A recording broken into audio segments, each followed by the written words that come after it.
nanomboka androany kosa ary ifarana rahampitso ny atrikasa entina mpandrosoana ny tanàna ho an'ny commune Alasoro ka mandray anjara amin'izany ny herivelona rehetra ao amin'ity commune ity.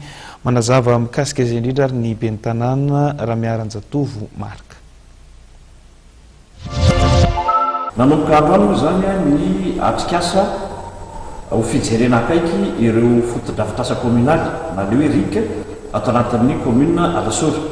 Ary mandray anjara amin'izany avokoa ireo sokajin'olona rehetra izay mifandraika amin'izany. Eo ohatra ny lehibe ny fokontany, eo ireo solotena avy eo anivon'ny SLC, eo no solotenan'ny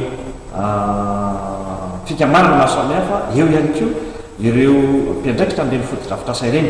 Ny tanjona moa zany amin'ity atrikasa atao androany sy raha-pitritia dia ny hamaritana tanteraka hoe inona ny fotodrafitrasa tsy ato eo anivon'ny fokontany tsirairay, mety ho lalana io, mety ho tsena io, mety ho rano io, mety ho jiro io na mety ho zavatra hafa izy io, dia le tena tompona andraikitra sy ireo mpanapaka eny ambony fokontany no miaraka amin'ny commune amin'izao fotoan'izao mamolavola miaraka amin'ny gejeda zay projet allemand, satria fatatsika fa matoa mandroso ny commune anankiray dia eo zany mandroso ny fokotany. Izay moa misy fokotany roapolo, dia ireo fokotany roapolo eto zany dia samy mitondra sy ady hevitra amin'izay avokoa mba tsy hisy fokotany tara ary hoe hisy fokotany lasa loha fa hoe tena miaraka miainga ho amin'ny fampandrosoana. Ny tena tsara dia izao, eo ny commune no mitarika, saingy izao ny fokotany koa ny vahoaka ny ny fokotany no ampandraisana anjara ao anatin'izany fanatanterahana matetika asa izany manomboka izao.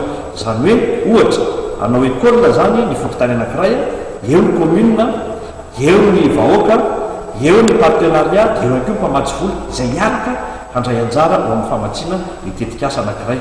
Izay zany manomboka izao no fomba hitonana nyity commune Alasoro ity, izany hoe mila mandray anjara ny vahoaka ao anatina fifaliana.